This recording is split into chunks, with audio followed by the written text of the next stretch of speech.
Hi, I'm Alison from Lorelei Jane, and today we're making the Boxy pouch. To make these pouches, you'll need fusible interfacing, a long zip, some exterior fabric. This is all included in the pattern. This makes 3 sizes. That's the large one. Today I'm making the medium, and there's a small size too. It's super beginner friendly. It does have exposed seams inside, just to let you know, but it is beginner friendly, so I'm sure you'll love it. So first we'll start with the tabs. Fold wrong sides together and then fold each long side into the center and stitch with an edge stitch along each wrong edge. Today I'm using a thin foot on my Juki. I'll show you how I do each one, and then what we do is we fold those in half and base stitch so they are easy to hold when you're opening the zip.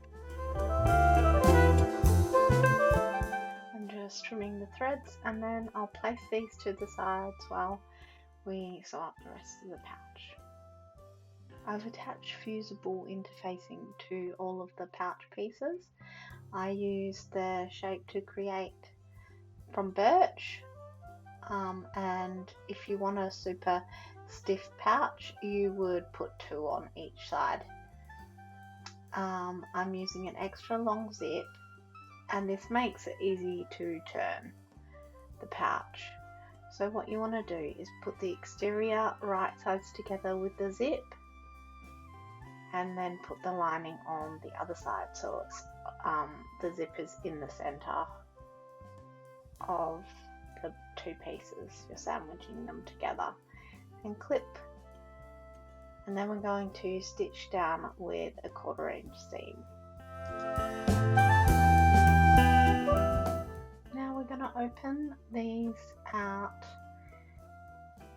so they're both with right sides out, and we're going to lay the exterior on top of the exterior, lining it up with the other side of the zip.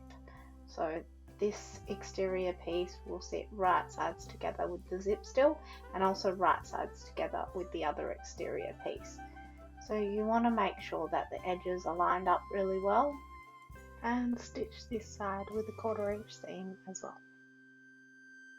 Now we're going to open each side so that the right sides are out and the wrong sides are touching, and we're going to press this. I didn't press with an iron, and we're going to stitch with a 1/8 edge stitch along each zip, going through the exterior pieces and the lining. Yeah, I'm just pressing today.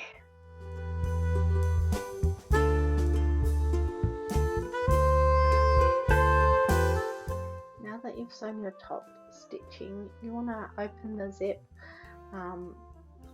all the way, or almost all the way, and we're going to place the exterior right sides together with the other exterior piece, and the linings right sides together as well, and clip or pin those, and sew those the clipped bottom edges with a 1/4 inch seam allowance.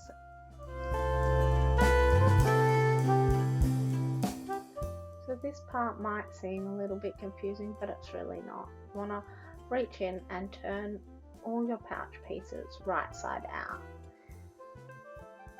And when you do this, you'll be able to see that the zip can do up. You want to check that you've sewn the zip to the right sides of your pouch. And then I'm just going to open it back up, and we're going to flatten those bottom seams. So take it over to your iron and flatten these bottom seams, and your pouch should look like this. And that's the reason why we sew with a longer zip, so you can easily flatten these seams, and also so it's just super easy to sew. And I just clip these so it's sitting flat, and also so we can easily know where the bottom is. And you might feel like you need to base stitch along this, you can certainly do that. So it will sit very flat. And now you want to push those the zip into the center, and you want to do it so that the lining pieces are right side up. You want to also make sure that your zip isn't twisted and that all the pieces are lining up. Once your pouch is looking more like a pouch, you want to make sure you do up that zip so that the zipper pull is within the pouch, and then you can trim the excess. You may want to trim the excess after you've sewn the pouch, but this is just personal preference.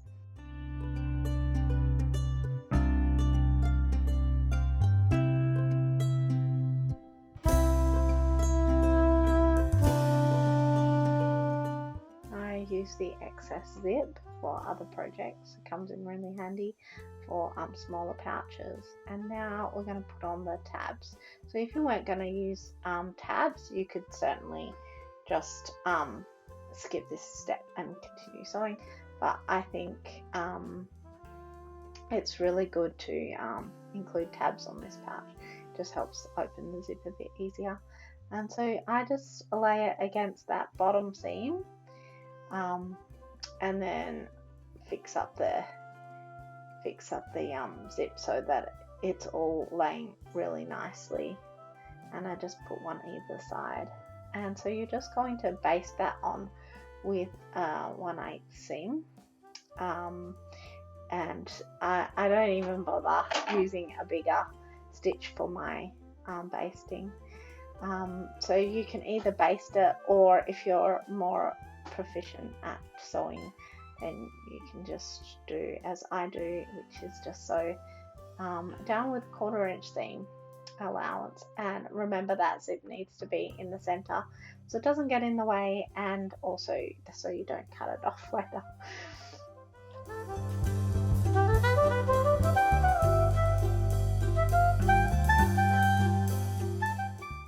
This stitch goes through the lining and the exterior and the zip, and once we've done that, we're ready to create the corners. So you can open up your zip and create the triangle corners, which will turn into squared corners to make it boxy. So we're going to create that triangle. I just put my finger in the corner and create the triangle, and the measurement will go from the tip of that triangle, and you want to measure 1 inch in, and you want to push the seam allowance down away from the zip. This will make the boxy pouch sit better. And I just use clips while I hold it, and then do the measurement in with a Frixton pen or chalk, and I use my handy dandy ruler, and it equals 1 inch, so it's super easy to use. But you can use a mat like I have, or any other ruler. So I just mark it, and then that will be my stitch line. Now after stitching, you can cut off the seam allowance. It is up to you, but I prefer on these boxy pouches to keep it in because it helps it sit up, the bag sit up more, and it's one less raw edge in the pouch that I have to worry about.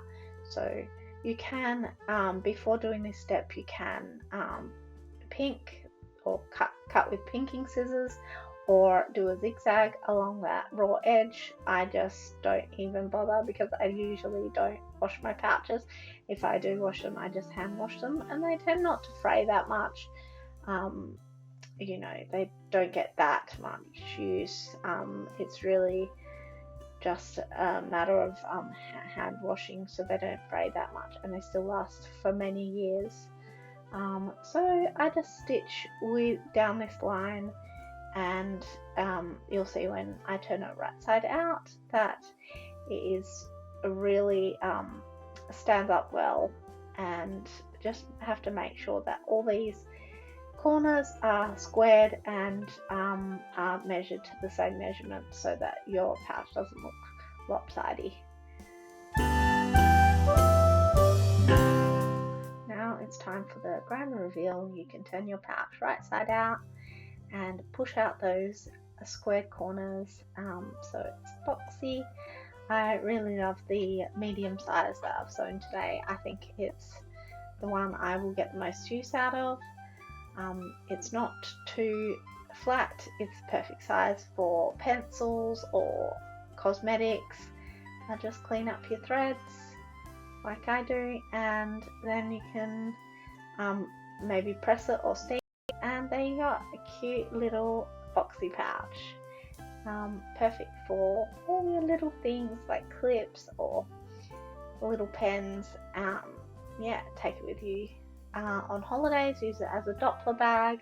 This is really a quick and easy way to sew a boxy pouch, and although it does have open seams, I've never had any issues with that. I hope you enjoy making this boxy pouch.